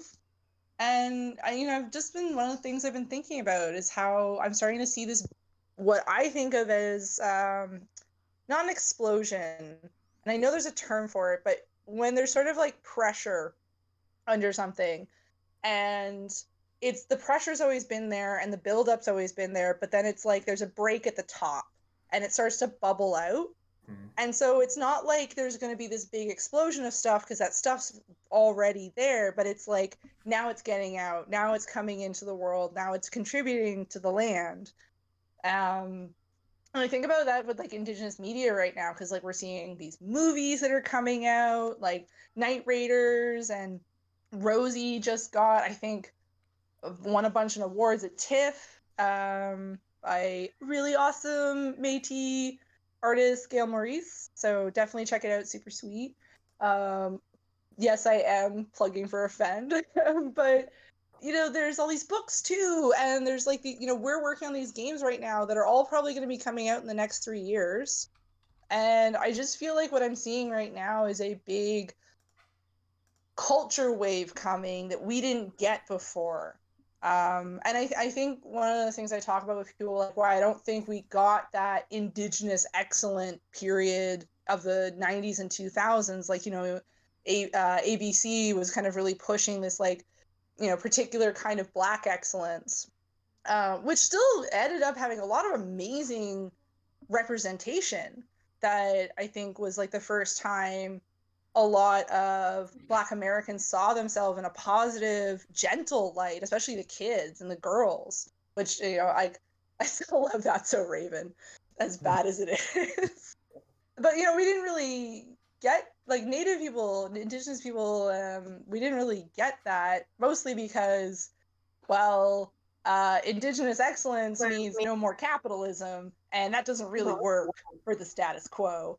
And so I feel like we're getting it now, and it's on our terms, and we're the ones in charge, and, it's not white producers, and it's not white money holders, and if it is, they only get a certain amount of say because we've had these sort of matriarchs and patriarchs who've been pushing against these systems since like the 60s, in film especially, but also in books, to be like, no, I'm not making a film for you. I'm making a film for me and my kids. I'm making these books for my nephews and my nieces. Like, and I think that's like for us, for Hill Agency especially, it was like, it's a little bit more on the nose than I think I wanted for my first game, in terms of like, it's very obviously has Native in it. Like that kind of gift shop stuff is kind of around, or at least enough that like a settler would notice what it is. But at the same time, it's very much it's not designed for settler players. It's designed for Indigenous players, specifically Anishinaabe players. And then sort of like the family groups under that language. And that's huge. I mean, I think we were talking about this earlier. I remember, Sade, if this was like we were talking about it or somebody else. But like the bar is so low, and it was so hard to get over that bar. Yeah. Like one of the things specifically that I really was enjoyed about the game itself when I first came on is because you had decided to go into that noir with the cyberpunk influence, we were able to draw on our own histories for character design, because a lot of us have photos of our grandparents and great grandparents dressed up in the 40s and 50s, just like real dapper suits, and like cool skirts and stuff like that. So it's like literally all I did was pull from our past to sort of like imagine a future. And some people might even say it's like, oh, we didn't imagine that much future. I'm just like, so I mean, we imagined ourselves here living on our terms. And again, like, bar so low. Like, literally one generation after us is going to be looking back and be like, this stuff is really stereotypical. But like, girl, you did not know how hard I worked to get stereotypical that wasn't stereotyped. Mm-hmm. It's like, why is everyone wearing Skoden shirts? Because we're cool, okay? Right. I like Skoda before it was cool. They'll be like, land back was just a cash grab, right? It's just capitalism activism. And we're just like, I'm so happy. I'm so happy. Now get back here so I can hit you with this chancla. Yeah, I love you, baby girl. Flip flop to the face. Right. Yeah. It's like, but yeah, it's one of the things I've been trying to put like more of my own personal art out lately. My brother and I started a little pop-up shop thing, and what I'm realizing is that like my art is not made for a white audience, and that is intentional. And that's one of the things I noticed about trying to sell it in the public spaces. Like, I am a very niche artist. I'm a nerd. I do Dungeons and Dragons-y things and sci-fi stuff, so that already is niche. And then specifically, I'm very much leaning into like indigenous futurisms, and not like the you know the just like the flashy little like throwing out a slogan on a shirt. Like I don't know. I feel like everybody can do that. And it's like it's cool, but is it adding anything to the conversation other than just like, hey, I made a shirt that everybody else has a shirt that says the same thing. Cool. And I'm not that super successful, but people who like my stuff like my stuff. And eventually, someone who's got way more money than I do will be like, here's a giant money hat to only do art for the rest of your life. And I'll be like, cool. Oh my god, totally. I can dream, right? I can dream, right? But the stuff that pushes boundaries now, even though, we can see that it's such a tiny push, that's what's going to keep it popular or viable or wanted, I guess. I can't think of a good English word for it, but just, it's something that's going to keep it going forward. Like, Hill Agency might be in 5 years looked at as quaint, but I think it'll still have staying power simply because we did make it for ourselves. And it's so palatable, I think, already before I even put it out, that this is not being kind of it's not cutting the cloth the wrong way. I don't know how else to put it. It's like it's a garment that'll last a long time because nobody was over our shoulder telling us what we were supposed to do. We were making it based on the way that we knew we wanted to make it. Yeah, just my metaphors are all over the place today. Oh no, it's okay. I love mixed metaphors. But no, like Meagan, just on what you were saying, like because obviously you guys are the game's not quite out yet, but I remember like when as I said, like when I put Neofeud out, I've kind of talked about it like already, but just another aspect of that to speak to what you are talking about. I thought that I was like maybe 10 people will play this, like my mom, my best friend, 8 people that I paid to play it, and that's about it. And I was like, and then it will be like at the bottom of the barrel with the other 60,000 Steam games that came out, and nobody will ever play it again. And like for a little bit, it was like, oh man, this is I don't know how this is gonna work out. And then not that don't necessarily don't just like you have to like I did like try to keep promoting it, and then it's like every time you promote, you're like putting another small cup under a waterfall, and maybe like the right gold coin will fall over. That's actually that doesn't really make a lot of sense. I was mixing Mario and Zelda in my head, but anyways, you know what I'm trying to say, right? Which is that like you can't really guarantee like how and when exactly the right crowd, people, influencer, or just confluence, the right in a Gibsonian terms, the right nodal point will occur, and it'll just kind of kick up to the next level. I mean, on Steam, it's literally when you break like 50, 100 reviews, the algorithm like jacks it up into a whole other level of. Unfortunately, it's still capitalist platform, so it's power law, right? But unfortunately, but still. When I got the William Gibson interview, I like sold like 1,000 copies after that, because obviously it's like, William Gibson likes that. I like cyberpunk, and like everybody who's ever read cyberpunk knows who William Gibson is. So that and like that just happens to be because we know William Gibson, right? And so and that was just like it was like an accident. I was just like, oh, we're in because Holly's family's in Canada. We're like, hey, maybe we'll see if we want to talk to William Gibson. And I just said, hey, what if we? I was talking to my friend who's like hangs out with him more often, and he's like, hey, maybe go interview him. And my friend was like, oh no, that's a really good idea. In fact, I'm going to bring the camera and set it up and we'll do it. And I was like, I didn't think it was going to happen, but it was anyway. My point is that was just like that was a fluke, and that was like one of many random, very lucky coincidences. And like you're saying, like it would be so awesome if somebody made like an entire documentary about Hill Agency one day and like just like loved it so much. And like I think I already love it so much. Like I played the demo and I like talked about it for 3 hours straight. Like, if I talk a lot, but I was watched talking that whole stream. You watched the whole stream, and I was talking to. It was so sweet. My indigenous, me and another indigenous friend were just like talking. We're like speculating about the I was like talking about the indigenous future of artificial intelligence and our multi-quintillion speed ancestors, and I'm debating with him. Like, we're even disagreeing about like how exactly that plays out and what Miyazaki's role in influencing both of our minds in that is. And like, I was like, I don't have that conversation about any game. I don't play a lot of I'm sorry, white capitalist dude made and definitely AAA constructed games because I get bored by them for all the reasons we're talking about. So, but Hill Agency is a game that I like. It has inspired stuff already in Neofeud too. It's not even out yet. So, oh my god.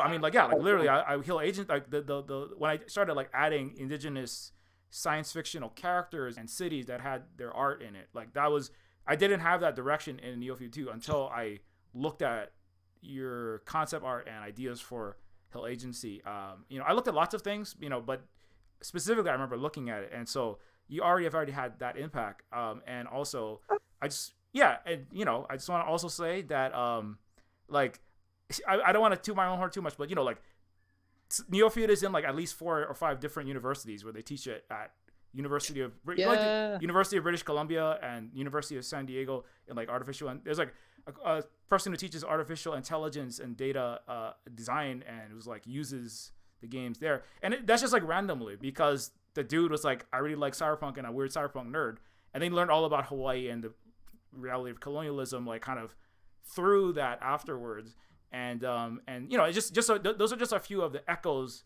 and then simultaneously other, as you're saying, other people, filmmakers, content creators, game makers, etc., are putting out all this other content that's kind of, each one is another like needle on the haystack that's just building this momentum. So I think that we have to, I can't guarantee what the future holds, but there's no future for capitalism. So indigenous people are the non-capitalism. So if they want a future, it's going to be filled with indigenous futurism and indigenous presence and indigenous horror movies and indigenous everythings. So anyways, but there's a free pep it's talk. coming. Yeah, it's like capitalism only breeds dystopia, so it's just like, there is no future there. There's a giant history of it just collapsing all the time. Yeah. But yeah, like that's a good point about the sort of the ripple that like just even concept art pushes. And like, so we have, I think, 3 comments total on our Steam community page, and 2 of them are from the same guy, and he's clearly a Cree speaker because he just like showed up to talk about how excited he was when he saw the syllabic, and he was like, I can read that, and I was like, damn, not that well because you're not correcting my grammar, but great. We need grammar correction.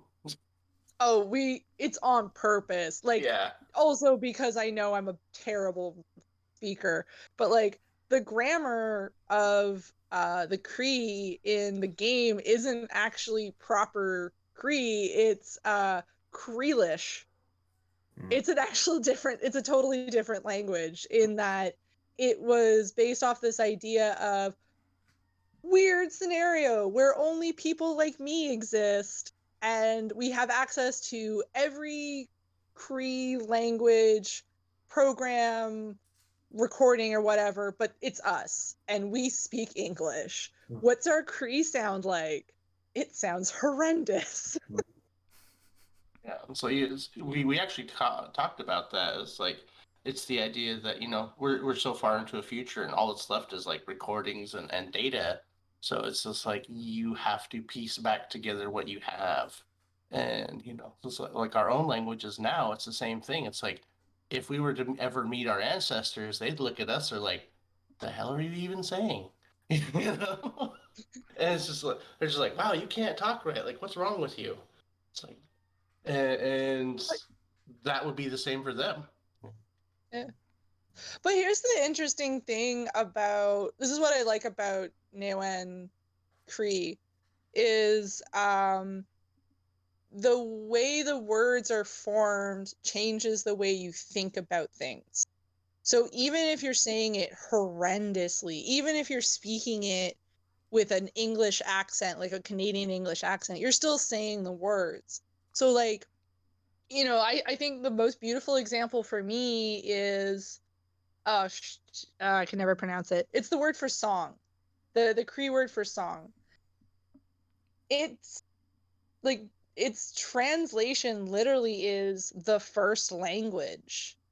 Like that's a fundamental way of looking at the world. Like the first language or the first words, I think some is if you're being super specific. But like isn't that kind of a different way of looking at the world? If singing is the first language, well, already you have a totally different mentality of how you look at the world. And I think that's why for me, our ancestors are not going to care how we say the words. Are you still saying the words? Do you still think like we did? Do you still, are you bringing the knowledge forward? Like, that's the one thing I thought was really beautiful listening to some of the Cree teachers, where they talk about how, the culture is in the language. And they mean that literally. The way we think about the world is in our language. And so it's, who cares if you say it wrong? And who cares if you keep saying the word for butthole instead of home? It's okay, because eventually you'll get it. I swear some of these words are on purpose. Oh, our ancestors trolling us. No. Right. Right? Well, that's my own language, Kanyakihaga, is like our language is a descriptor too. So it's like the one of my favorites is Skenatdoa, which is in bastardized into English as Shenandoah, so like the Shenandoah Valley in the States. That word literally translates like to so the creature with the beautiful eyes. So it's just like and in English we just go deer. It's deer. That's deer. What about it? Deer. What does deer mean? Deer. Does it mean more? And this is like, just there's a relationship there that's in indigenous languages that have been lost in like English and Western languages that people don't, unless you like really study the etymology, and then it's just like it's detached, it's scholarly, it's not, you don't feel like you're connecting with your community. It's it's devoid of context anymore. So when I go deer, people's just like, oh, okay. Like a Skenatdoa, to my people, it's just like, oh, the one with the beautiful eyes. It's like, all right, cool. It's like, yeah, they do have pretty eyes. It's like my own name is actually Kanyakahaga, and like I'm a butcher's of translation, but it's literally like the trees that are all the same height, and which is really fun because I'm like 6'5", so. And our language is our names are no one can have it till you pass away. So the person who had my name died 75 years before I was born. Apparently he was real tall too. So when I was real little, apparently they looked at me and went, yeah, he gonna be tall like them trees over there. And the thing is, I don't even know which tree it is. That's the funniest part. I got no idea which trees, but they're all the same height. So like right? So for me, it's very much sort of like myself and my future. Even though we're trees, we're undefined, so we can be anything. It's like pecan nut. Yeah. Yeah. It's my luck. It's aspen. Like, hey, did you know your name is Aspen? Oh, awesome. Well, but that's the thing, though, I find about Néhiyaw is that if you learn the etymology, you do learn the word, and you learn all these other words too. And I think that's the unique thing about most Indigenous, at least Northern, is we did not shorten things.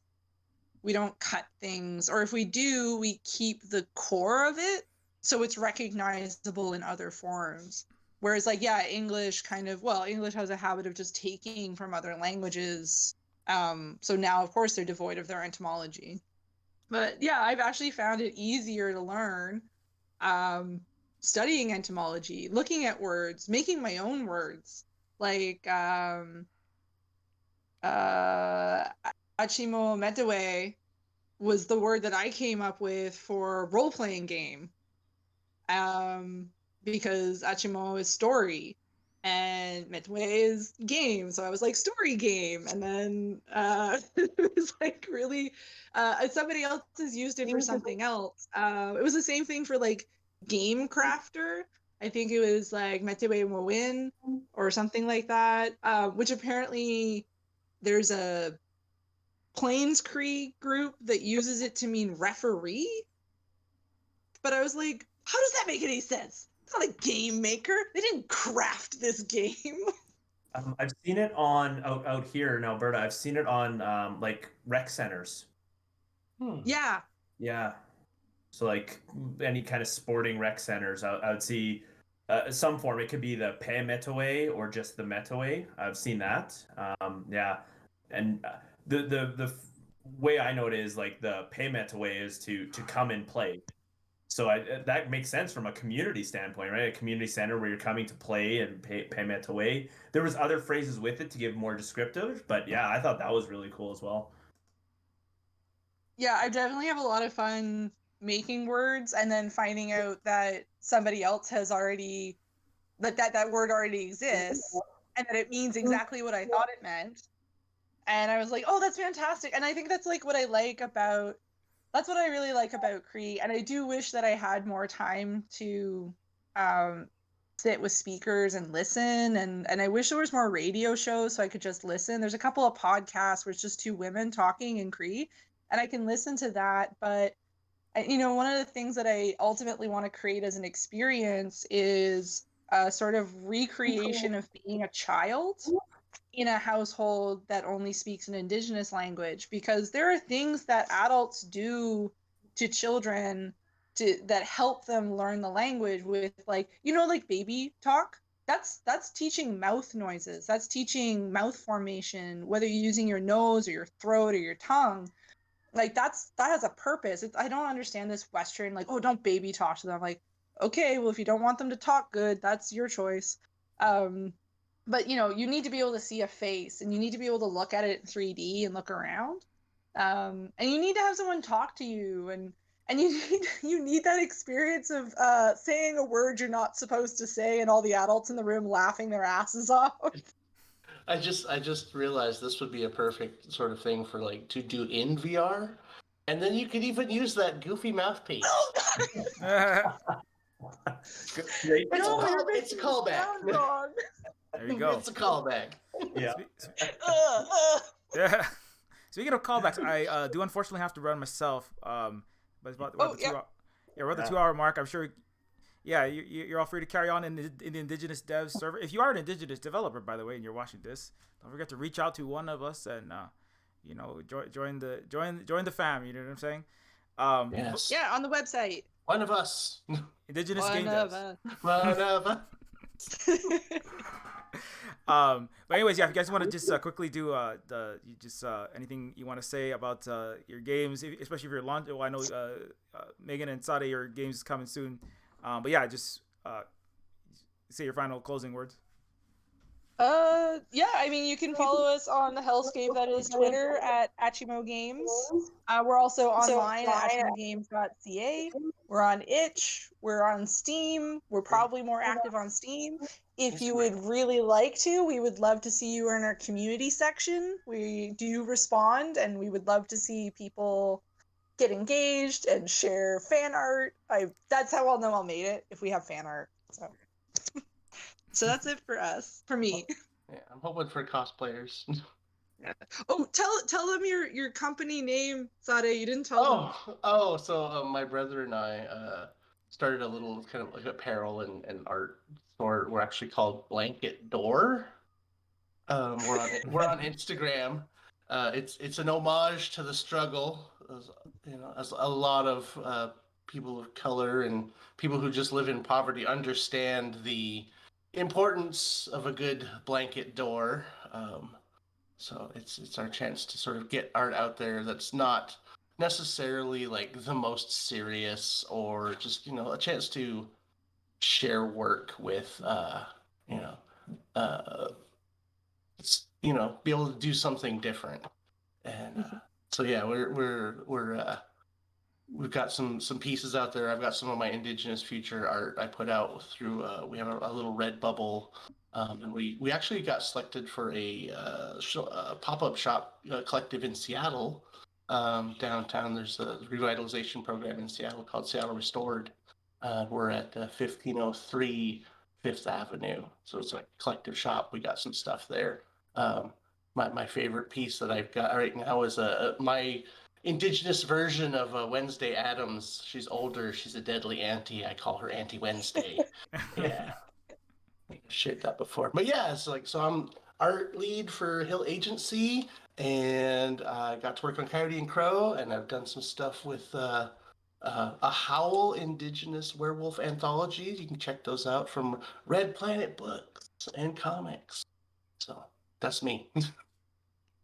Awesome. Yeah, we'll definitely everybody check all those things out. Sounds awesome. And yeah, Darren. Oh, yeah. Well, thanks for having me as usual. Again, Project Kenora is going to still be 2 years in development. I got to cut the scope somewhere. But yeah, you can follow us on @Metaway Games to see progress updates. We do put our concept art up there. Hopefully no AI steals it. And because there's a lot of great Indigenous concept artists on the team that are contributing to that. And great Indigenous animators that are helping put the good look and feel of the game together. So you can follow us for progress updates there. And once we get a launch date, then we'll share it right on there as well. Awesome. Yeah, definitely looking forward to seeing that.